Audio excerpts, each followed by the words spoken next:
இந்த தூய்மையார் என்கின்ற இந்த அமைப்பு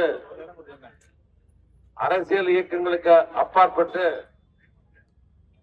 இதை சிறப்பாக நாம் நடத்தி கொண்டிருக்கிறோம்.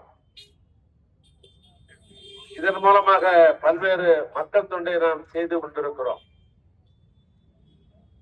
திருவண்ணாமலையை சுத்தப்படுத்த வேண்டும், தூய்மையாக வைத்துக் கொள்ள வேண்டும் என்ற அடிப்படையில் உருவாக்கப்பட்ட இயக்கம் தான் இந்த தூய்மை அருணை என்கிற இயக்கம். இதனுடைய தொடர்ச்சியாக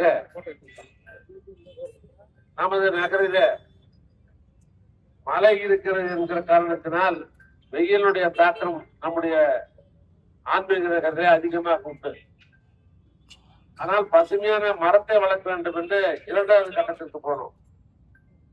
அது தொடர்ச்சியாக பசுமை தருகிற மரங்களை மழைக்காலங்களில வைத்துக் கொண்டிருக்கிறோம்.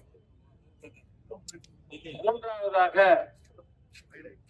மலைப்பகுதியில பசுமையை உருவாக்க வேண்டும் என்று மரக்கன்று நடக்கின்ற பணியை 3வது கட்டமாக நாம் நடத்தி கொண்டிருக்கிறோம்.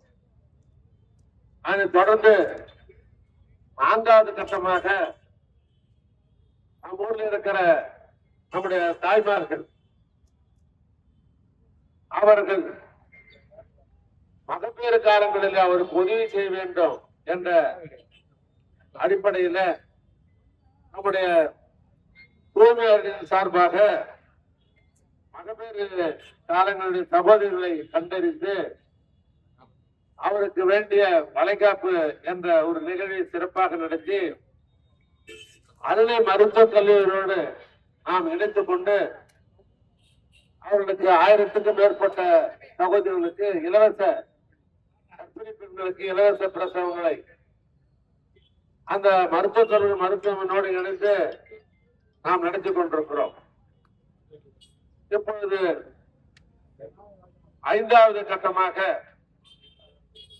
இன்றைக்கு இயற்கை பொய்த்துவிட்ட காரணத்தினால் மழையே இல்லாமல் போய்விட்டது.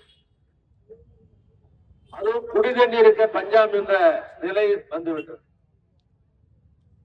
ஆனால் நாம் இப்பொழுது மக்கள் மத்தியில விழிப்புணர்வை உருவாக்க வேண்டிய ஒரு நிலை இன்றைக்கு நம்முடைய நகரில ஏற்பட்டிருக்கிறது. எனவே அந்த வகையில் மக்களை நாம் இணைத்துக் கொண்டு இந்த குடிநீர் வருங்காலங்களில் இன்னும் மோசமான நிலை அடையாமல் இருப்பதற்கு ஒரு விழிப்புணர்வை அருணைவாழ் மக்களிடத்திலே உருவாக்க வேண்டும் என்ற அடிப்படையில் மழைநீர் தேக்க தொட்டியை நாம் கட்ட வேண்டும். குடிநீரை வீணாக்காமல் அது எப்படி சேமிப்பது என்கிற விழிப்புணர்வை உருவாக்குவதற்கு வீடுக்கு வீடு சென்று துண்டல் பிரச்சாரத்தை வழங்குவது என்று முடிவு செய்து இன்றைக்கு இந்த துண்டு பிரச்சாரத்தை வீடு வீடாக சென்று அந்தந்த பகுதியில் இருக்கிற தூய்மை காவலர்கள் உங்கள் பகுதியில வீடு வீடாக சென்று இந்த துண்டு பிரச்சாரத்தை நீங்கள் அளிக்க வேண்டும் என்று கேட்டுக்கொள்கிறோம். இதனை தொடர்ந்து நம்முடைய திருநகரில 2017 நாம் நம் ஊர்ல இருக்கிற நீர்நிலைகளை தூர்வாரி நாம் வலுப்படுத்தணும். அதனுடைய உச்சகட்டமாக ஆன்மீக பெருமக்கள் கப்பல் எடுக்கிற ஐயங்குளத்தை தூய்மையாளர்களின் சார்பாக அதை நாம் தூர்வாரி சீரமைத்து அதை முறைப்படுத்தி ஆன்மீக மக்கள் பாராட்டுகின்ற வகையில் நம்முடைய தூய்மையாளர்களின் சார்பாக அதை செய்து தந்தோம். அதனுடைய தொடர்ச்சியாக இப்பொழுது நாம் நம்முடைய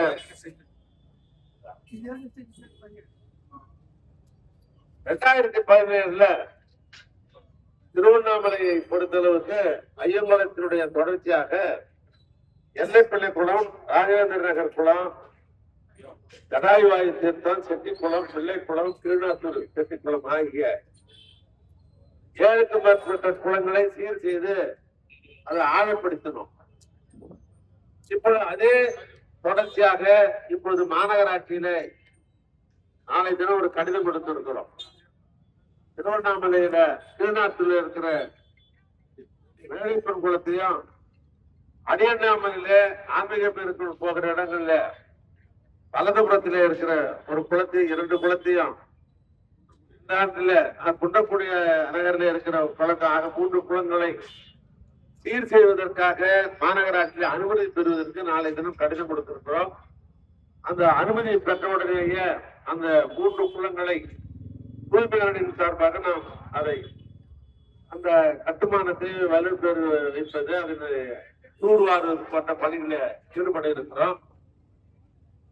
இந்த பணிகள்லாம் செய்வதற்கு ஒரே காரணம் வருங்கால நம்முடைய சந்ததிகள் தன்னையே பார்க்காத நிலைமை வந்துவிட்டது என்ற நிலைமை இல்லாமல் இருப்பதற்கு நாம் இதற்கு முக்கியத்துவம் தந்து மீண்டும் சொல்லுகிறேன், அந்த மழைநீர் தேக்க தொட்டி கட்ட வேண்டும் என்ற விழிப்புணர்வை அந்தந்த வார்டுகளில நாம் உருவாக்க வேண்டும்.